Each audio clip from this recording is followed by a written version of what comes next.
kimurimwo, utajua uhalisia wake. Uyu munsi hari abantu bugaye batuzura mwemu. Leo kuna watu wanafungwa hawajawi Roho Mtakatifu. Buzuye ibindi bintu. Wamejona vingine vitu. Ushize akatsi, ukitia kalijani, ibibogaboga muri we bikaca biboneka. Vile ambavyo vinachemka ndani yake vinaonekana. Ariko uyu munsi, lakini leo turamena magufuri. Tutavunja makufuri. Maze twuzure mwemu. Alafu tujae Roho Mtakatifu. Kuwa kane twarize ijambo ryiza cyane. Siku ya 4 tumejifundisha neno lizuri sana. Abataza kuwa kane barahomba cyane. Wale wasiokuja siku ya 4 wanahomba sana. Reka nabacire gace gatonya mu byo twize. Acha niwaambie kidogo tu kwa wale mtu. Twarize ko hari abantu bo mu buryo bune. Tulijifundisha kwamba kuna watu wa aina 4. Abantu bo mu buryo bune. Watu wa aina 4. Hallelujah. Amen. Umuntu wa mbere n'umuntu akijijwe. Mtu wa kwanza ni mtu ambaye ameokoka. Yuzuye mpemu yera. Amejaa Roho Mtakatifu. Umuntu wa kabiri. Mtu wa pili. Ni umuntu akijijwe. Ni mtu ambaye ameokoka. Ngaje mpemu yera ntabyazi. Lakini mambo ya kiroho hajui. Umuntu wa gatatu. Mtu wa tatu. Ni umuntu apaganye. Ni mtu mpagani. Kandi yuzuye abadayimoni. Amejaa na mapepo. Umuntu agira kane. Mtu wa 4. Ni mpagani. Ni mpagani. Atabadayimoni agira. Hana mapepo. Hari abapagani beza. Kuna wapagani wazuri. Mpagana tanga, mpagana natoa, mpagana tiba, mpagana siye kwa mwizi, mugabo atazoja mu ijuru, lakini atenge mbinguni. Ni mpagani wao, mpagani wa hapo tu. Hari n'umukristo, kuna na mukristo mubi, mbaya. Mukristo yiba, mukristo anaiba, asambana, anazini, azoja mu ijuru, atenge mbinguni, atazoja, hata ingia. Kandi uwo mwicaranyega tena uyo mmeketi naye haina wo usanga ari uwo samba ukute ni huyo nase kuvuga wewe kubera wewe ni sawa. Nimekataa kuzungumza kwa maana wewe ni salama. Haleluya. Amen. Ariko sinzi urinde muri abo bane, lakini sijui wewe uko katika miongoni wa wapi katika wao wanne. Uko kwemeza nimba ari wa kane ugire gutya ari wa gatatu ugire gutya, kama wewe ni wa 4 fanya hivi, kama ni wa 3, kama ni wa 2 ufanye. Uruwahe muri abo? Uko wa wapi kati ya hao? Abantu buzuye mwemu, watu ambao wamejaa Roho Mtakatifu baratandukanye n'abuzuye ishari. Ni tofauti na watu wanajaa wivu. Baratandukanye n'abuzuye umutima mubi. Ni tofauti na watu wanajaa roho mbaya. Baratandukanye n'abuzuye ikina kiriya. Na wako tofauti na watu ambao wamejaa hiki na kingine. Hagezao Yesu agira aje mu ijuru. Palipofika wakati Yesu anataka kupaa mbinguni, aza kuabwira amajambo yanditse mu byakozwe n'intumwa 1:8. Akawaambia katika kitabu cha Matendo ya Mitume 1:8. Aravuga ati, akasema, mwahabonye ibyakozwe n'intumwa 1:8. Matendo ya Mitume 1:8. Ariko muzohabwa ubushobozi mwemu yera ni abazako, muzoba ivyabona byo kunshingira intahe i Yerusalemu ni Yudaya hose ni Samaria no gushitsa ku mpera y'isi. Ngo muzohabwa ubushobozi, eti mtapewa nguvu. Mwemu yera ni abazako, Roho wa Mungu akiwajia Mtakatifu. Kumbe mwemu yera natabazako, kumbe Roho asipowashukia ntabwo muzoronka ubushobozi, hamutapata nguvu. Nigaza mugeza ati mwemu aramaze kukuzako. Tikisa mwenzako, Roho wa Mungu amesha kujia. Haleluya. Amen. Haleluya. Amen. Hari abantu yigirisha nkuko umenga mwemu yamuje. Kuna mtu anajifanyisha kama vile Roho wa Mungu amemshukia, ariko atarivyo, lakini si kweli. Ni bukundi mpapa twabana. Nakumbuka wengine baba tulikuwa tunaishi naye. Baba mukigo turi abantu benshi cyane. Tulikuwa tunaishi fasi moja kwa ujumla, tuko wengi. Sasa we Cesari Nkenya, choo zilikuwa ndogo. Mugiye kuri toilette matonda umusitari, mkienda chooni mlikuwa mnapanga foleni. Sasa we agiyeyo, yeye alipokwenda kuvayo byarateba, kutoka ilikuwa inakawia. Wegere hafi mujyango, ukikaribia mbele ya mlango wa choo, ibi mvuga nukuri, haya nasema kweli, waza wumva avuga ngo amen amen. Alikuwa kilalamika anasema hivyo amen. Alikuwa anatabiri. Urumva ari muri kijya gikogwa cyo gukorora ba akabikora ari mu muka, anavitumike katika kiroho. Sinibaza ko ari mwemu yera, siwazi kwamba ni Roho Mtakatifu. Ugiye ku muryango akumva yaratwenga agahamagara undi. Aliyekuwa anaenda pembeni ya mlango alikuwa anasikia anacheka anaita mwingine. Ukazamu amen. Anasikia amen. Hallelujah. Amen. Amen.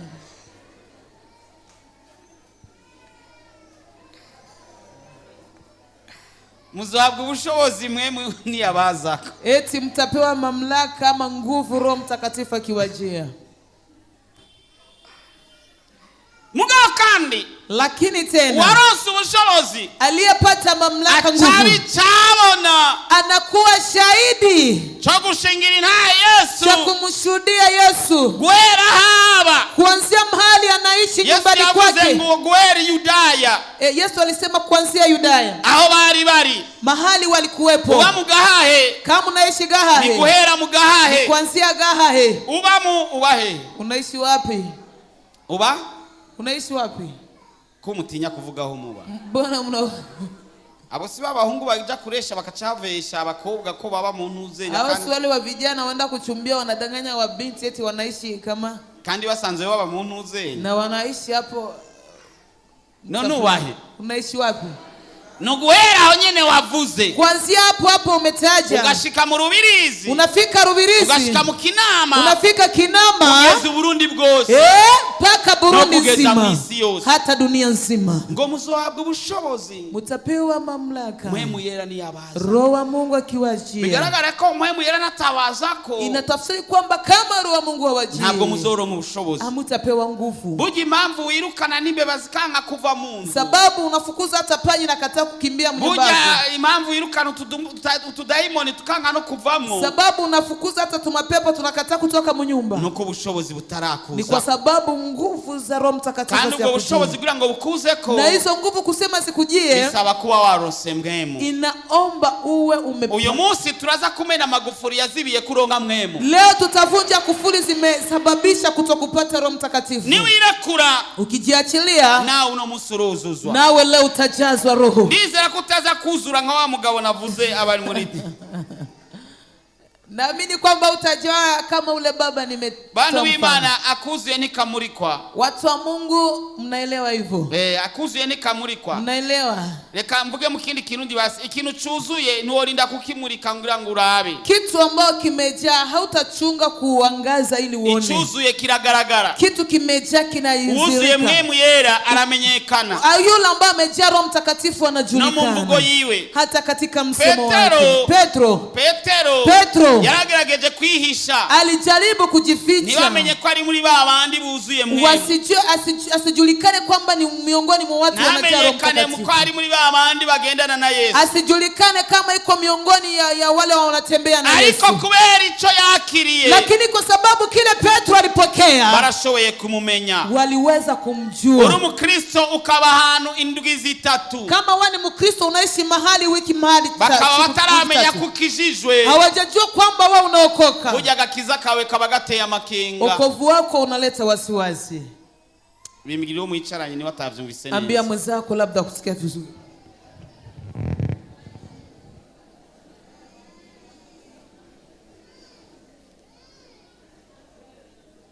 Akubwiye ngo iki? Amekwambia aje? Ngo nibikuraba. Avikuhusu. Uronsa kazi. Ukipata kazi. Ukagakora ukwezi kose. Unaitumika mwezi wote. Ukwezi kukarinda guhera bataramenya kukijijwe. Mwezi unaisha hawajajua kwamba wewe unaokoka. Ukaronka ishure. Unapata shule. Ukajigako. Unasoma hapo. Ukwezi kugahera. Mwezi unaisha. Bakarinda ukwezi kugahera bataramenya kukijijwe. Mwezi unaisha hawajajua kwamba umeokoka. Agakiza kawe kaba gateye amakenga. Wokovu wako unaleta wasiwasi. Niganza mugenza ati nizere kwa agakiza kawe katateye amakenga. Tikisa mwenzako mwambie eti niamini kwamba wokovu wako hauleti wasiwasi. Reka tusome Ibyakozwe n'Intumwa 2 gushika kuri 4. Tusome tena Matendo ya Mitume 2 hadi 4. Ibyakozwe n'Intumwa 2 gushika kuri 4. Matendo ya Mitume 2 hadi 4. Gushika kuri 4. 1 hadi 4. Turasoma mu izina rya Yesu. Amen. Umunsi wa Pentekote ushitse bose bari bakoraniye ahantu hamwe, haza igihinda kivuye mu ijuru giturumbuka nk'uguhuhuta k'umuyaga w'inkomezi gikwira hose mu nzu bicayemo, habonekera ibirimi vyigabanije nk'ivy'umuriro bibaja kumwe, bose buzuzwa mpwemu yera, batangura kuvuga izindi ndimi uko mpwemu abahaye kuzivuga. Imana ihabwe icubahiro. Yesu amaze kuduzwa mu ijuru, Yesu alipopaa mbinguni, abigisha bagumye ngaho ku musozi baguma bara, wanafunzi walibaki kwenye mlima wanatizama. Kuko yabwiye ati ngiye kubategurira hanyu, akasema nenda kuandalia makao mazuri kwenu, kuko ahomba ariyo namwe muzoba, maana mahali nitakapokaa nanyi mtakaa. Baca bariyumvira, wakawaza, ivyo nivyo nibaza, hivyo nawaza tu, biyumvira ati yazuye Lazaro mu minota ngapi, wakawaza alifufua Lazaro dakika ngapi, mbega kubaka nivyo vyo mufata imisi, je kujenga ndio itamkamata siku, yazuye abantu ibimuga byarakize mu minota ngapi, saidia watu wagonjwa walemavu dakika ngapi. Aho reka tumurindira giraze mukanya, acha tumsubiri, nataka fika sasa hivi. Abamarayika baca baraza, malaika wakashuka, barabwira ati mwabagabo b'Galilaya, wakawambia we wanaume wa Galilaya, mwe mwabagabo b'Galilaya, nyi wanaume wa Galilaya, iki gituma murangamiza amaso mu ijuru, kitu gani kinasababisha mtizame juu? Abakuwe mukwagiye uko, huyo ambaye amewatoka katikati anapaa hivyo, ukwagiye ni kwa zogaruka, jinsi anavyoenda ndio gisa tarudi. Ati genda mumurindire, nenda mkamsubiri. Baca baragenda, wakaenda, baca baja muri Yerusalemu, wakaenda Yerusalemu, biyugaranira ahantu hamwe, wakajifunganiana mahali, basenga, wanaomba, biyegereza Imana, wanajisogezea Mungu. Imisi 10 iheze, siku 10 zilipoisha, bitubirana nuko ari umunsi wa Pentekote, vikakutanania ni siku ya Pentekote. Bisigura umunsi ugira 50, inamaanisha siku ya 50, wari umunsi w'imwimbu, ilikuwa ni siku ya mavuno. Haleluya, amen, haleluya, amen.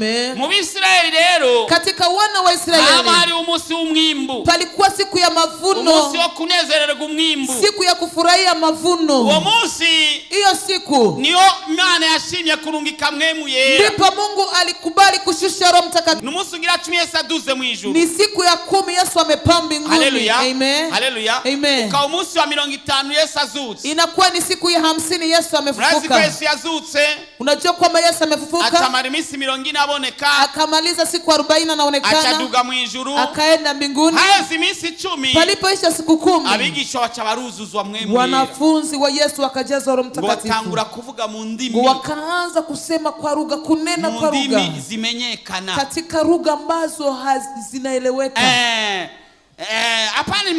Hapana ndimi zitamenyekana, hapana lugha ambazo hazieleweki, bavuga mu ndimi zimenyekana, wakatabiri katika lugha ambazo zinaeleweka. Abarabu barumva bavuga mu Kiarabu, Warabu wakasikia lugha yao, Abaswahili bumva bavuga mu Kiswahili, Waswahili wakasikia wanatabiri kwa Kiswahili. Kuko Yerusalemu, maana Yerusalemu wale akoraniye abantu bava mu mahanga yose y'isi, palikuwa pamekusanyikia watu wa kutoka kwenye mataifa. Muri ico gihe sinzi ko mu Burundi haba abantu, sijui kama wakati wa Burundi palikuwa panaishi watu, birumvikana ko n'abarundi bo bari ngaho nyene, inasikilizika kwamba hata Warundi walikuwa hapo, wesa kumva bivugwa mu rurimi rw'iwabo, kila mtu anasikia inatafsiriwa, inasemekana katika lugha yao. Hari ntayigeze kuba ngaha muri aka karere, kuna ushuhuda umewahi kutokea hapa, mama mumwe avuga mu ndimi, mama mmoja akasema kwa lugha. Hari umuzungu umuswedwa, palikuwa mzungu Msweda, ava muri Swede, anatoka Swede. Kumbe wa mama alikuwa anavuga mu ndimi, ule mama yuko anatabiri kwa lugha, kumbe alikuwa avuga mu Kiswede, kumbe alikuwa anatabiri kwa lugha Swede. Abira wa mzungu, anaambia yule mzungu, ati mwana wanje, eti mwanangu, ibi haya na haya na haya na haya na haya na haya.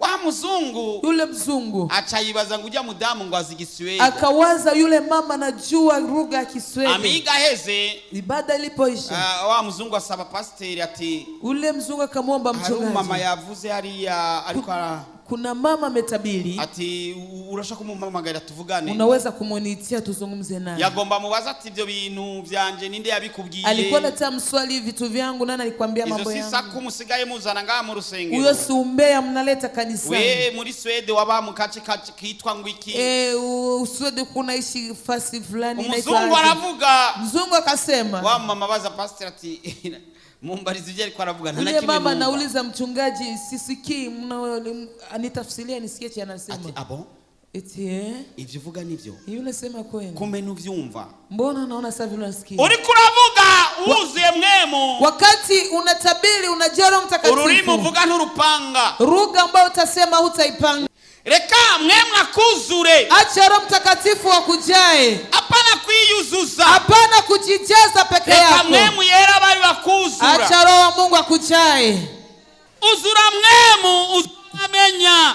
Roho Mtakatifu utawatambua. Abariko barakwescroka uzobamenya. Wale ambao wanakuescrokea utawajua. Umukobwa ugomba kuzobana nawe wa vrai uzomumenya. Binti ambao unataka kuishi naye wa kweli utamjua. Umuhungu wa vrai uzomumenya. Kijana wa kweli utamjua. Ubuhanuzi bwa vrai uzomumenya. Unabii wa kweli utaujua. Reka mwema kuzure.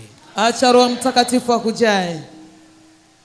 Umuntu yuzuye mwemu, mtu ambaye anajaa Roho Mtakatifu aramenyekana, anajulikana. Nameze nka, si kama, nameze nka, si kama, ariko ameze nkuko Yesu agomba, lakini yiko kama jinsi Yesu anavyotaka. Uno munsi turaza kumenagura, leo tutavunja kufuri, igufuri zose, kufuri zote zugaye, zimefunga, zugaye, zimefunga, kuzura mwemu kwawe, kujaa Roho Mtakatifu kwako. Amen.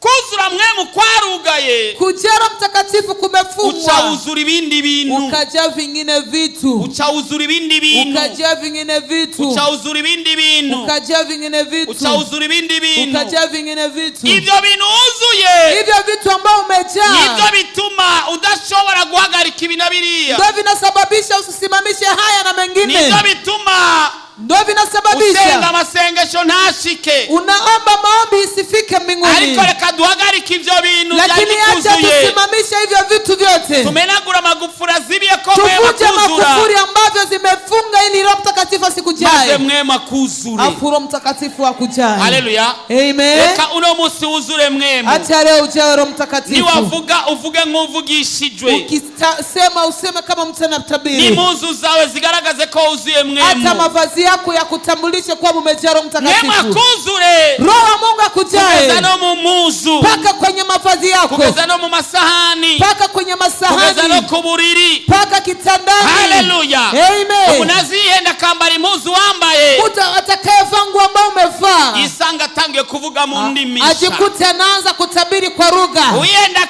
akarishikiko warishije, yule atakulisha kijiko ambacho akisanga tangiye kuzura mwema, anajikuta anaanza kujaa Roho Mtakatifu. Ujanye ku kitanda wajamyeko, anayelala kitanda umelalia, isange yuzuye mwema, ajikuta amejaa Roho Mtakatifu. Reka mwema kuzure, acha Roho wa Mungu akujae. Umenye kwabo muri kumwe bameze gute, ujue wale ambao mko pamoja ni wa aina gani. Reka mwema kuzure, acha Roho wa Mungu akujae. Reka mwema kuzure, acha Roho wa Mungu akujae. Haleluya, amen. Haleluya, amen. Haleluya, amen. Hari jambo Yesu yavuze riteye ubwoba, kuna neno Yesu alisema lina Wabarozi, wachawi, n'abasambanyi, na wazinifu, n'abicanyi, na wauaji, ngo barabatanze kubona ubwami bw'Imana, wanawatangulia kuona ufalme wa Mungu. Abantu babaye mu ijambo ry'Imana nk'ikimenyero gusa, watu wameketi katika neno la Mungu kama mazoezi tu, bamaze kumenyera Imana, wameshamzoea Mungu, bamaze kumenyera Imana, wameshamzoea Mungu. Reka kumenyera Imana, acha kumzoea Mungu, reka kumenyera Imana, acha kumzoea Mungu. Reka mwemwa kuzure, acha Roho wa Mungu akujae, bikorohereze kuvugana na mwemu yera, vikurahisishia kuzungumza na Roho Mtakatifu, bikorohere kuvugana na n'Imana, ikurahisishia kuzungumza na Mungu, bikorohere kumenya n'ivy'abantu, ikurahisishia kuona vya wengine.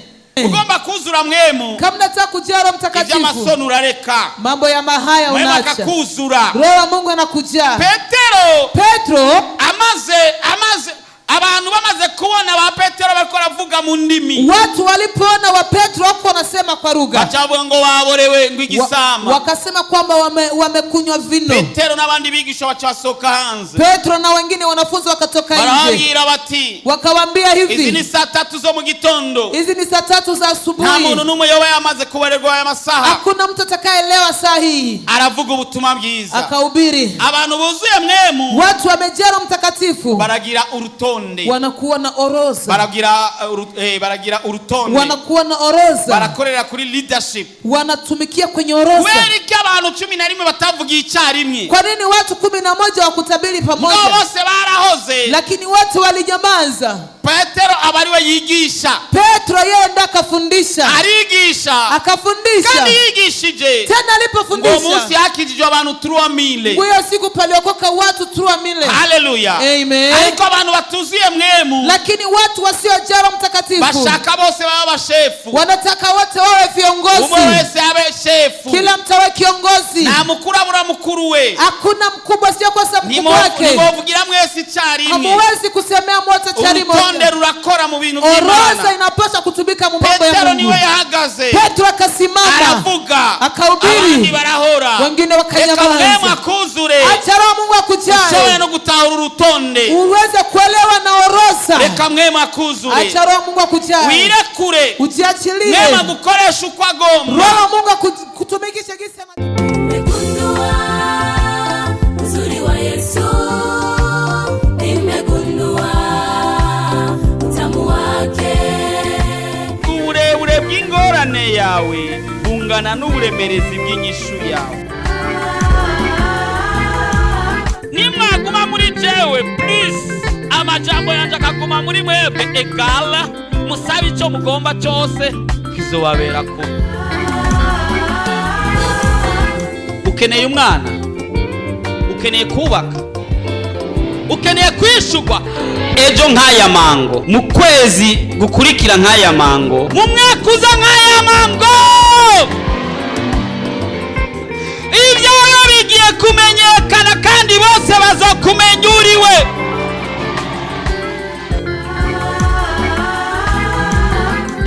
Ariko Yesu araha, ariko arakubaza ati umugomba gukira ni mugwani. Woba urusha, woba uremerewe, woba ufise ibibazo waburiye inyishu, woba ugomba kwakira Yesu Kristo nk'umwami n'umukiza w'ubugingo bwawe, woba ugomba kuvugana n'umukozi w'Imana Pastor Jackson Nkeshimana, wo mwandikira ubutumwa bugufi kuri 76 96 96 96 kugira ngo agusengere kandi agufashe mu buryo bw'impwemu. Yesu yavuze ngo nimuze kuri jewe mwese abananiwe n'abaremerewe ndabaruhura. Afitiye Yesu mukinga zatiwe ariba ibyiza gusa endeze z'umutima. Urashaka kwama ukurikirana ubutumwa bwiza ku telefone yawe? Ja kuri YouTube wandike Pastor Jackson Nkeshimana urasanga ko ubutumwa hamwe n'ubwo yavuze kera. Ntibibagire kugira subscribe canke sabone. Wibuke kubusangiza n'abandi.